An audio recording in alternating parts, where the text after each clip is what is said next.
नमस्कार दोस्तों, आज मैं आपके लिए एक टॉपिक पे कुछ इन्फॉर्मेशन लेके आया हूँ जो कि बच्चों ने कई बार मेरे से पूछा था। How we can study in abroad. आज उसके बारे में हम बात करेंगे। तो उसके लिए किस तरह के एग्ज़ाम्स होते हैं, क्या टेस्ट हमें देने होंगे अगर हम किसी भी फॉरेन यूनिवर्सिटी के अंदर एडमिशन लेना चाहते हैं। यहाँ पर हम देखेंगे कि दो तरह के एग्ज़ाम होते हैं। आप देख सकते हो यहाँ पे लिखा हुआ है स्टैंडर्ड टेस्ट। स्टैंडर्ड टेस्ट के अंदर आपको एक फॉरेन लैंग्वेज का टेस्ट देना पड़ता है और कॉमनली हम लोग international language English language use करते हैं। तो ये टेस्ट जो होता है वो इंग्लिश लैंग्वेज के लिए होता है। एक टेस्ट होता है IELTS, international English language testing system. CAEL, Canadian academic English language assessment test. TOEFL, test of English as a foreign language.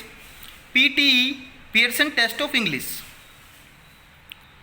ये जो टेस्ट इंग्लिश लैंग्वेज का जो टेस्ट होता है ये पहला स्टेप है। सबसे पहले आपको इस टेस्ट को क्वालिफाई करना होगा। उसके बाद आप वहाँ पर किसी भी ग्रेजुएशन प्रोग्राम के लिए आप एलिजिबल होते हो। देखो, बहुत सारे बच्चे ये सोचते हैं कि जैसे ही हम 12th कंप्लीट करें तो हम चाहते हैं कि हम ग्रेजुएशन किसी फॉरेन यूनिवर्सिटी से करें। तो उसके लिए जैसे आप ये इंग्लिश का टेस्ट पास करते हो तो उसके बाद आप ये जर्नल एग्ज़ाम जो मैं आपको बता रहा हूँ, जर्नल एग्ज़ाम आप दे सकते हो। SAT, scholastic assessment test. इस टेस्ट के थ्रू आप किसी भी फॉरेन यूनिवर्सिटी में कोई भी ग्रेजुएट प्रोग्राम है उसके अंदर आप एडमिशन ले सकते हैं। अगर आप MBA करना चाहते हैं, अगर आप चाहते हो कि आप किसी भी फॉरेन यूनिवर्सिटी से MBA करें तो आपको GMAT, graduate management admission test आपको देना होगा। ACT, किसी भी अमेरिकन यूनिवर्सिटी से आप कोई भी ग्रेजुएट कोर्स आप करना चाहते हैं तो ये ACT टेस्ट आपको देना होगा। GRE, graduate record examination. अगर आप कोई भी ग्रेजुएट या पोस्ट ग्रेजुएट कोर्स आप करना चाहते हैं किसी भी फॉरेन यूनिवर्सिटी से तो आपको ग्रेजुएट रिकॉर्ड एग्जामिनेशन टेस्ट आपको देना होगा।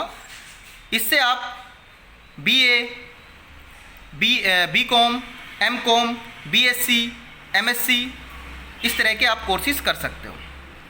अगर आप लॉयर बनना चाहते हो और किसी फॉरेन यूनिवर्सिटी में आप एडमिशन लेना चाहते हो तो उसके लिए एक टेस्ट होगा आपका LSA, law school admission.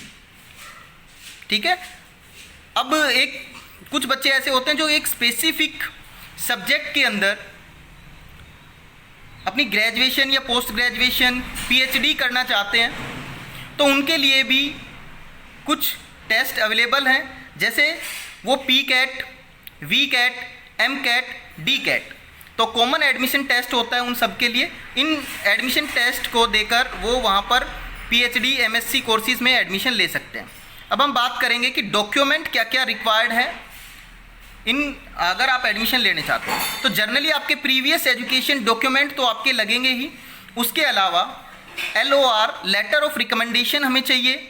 SOP, statement for purpose, आप किस पर्पज के लिए वहाँ पे जाना चाहते हैं। अगर आपको किसी भी इंस्टीट्यूशन से या गवर्नमेंट की तरफ से स्कॉलरशिप आपको मिलती है तो आपको स्कॉलरशिप लेटर भी आपको शो करना होगा। और अगर आपको कोई प्राइवेट इंस्टीट्यूशन, कोई यूनिवर्सिटी या गवर्नमेंट आपको कोई भी आपकी पढ़ाई के लिए स्पॉन्सर करता है, आपका खर्चा देता है, तो आपके लिए वहाँ पे एफिडेविट ऑफ स्पॉन्सरशिप भी हमें चाहिए।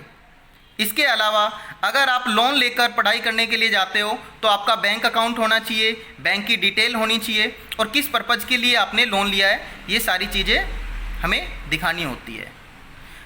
इसी के साथ थैंक यू सो मच। जय हिंद, जय भारत।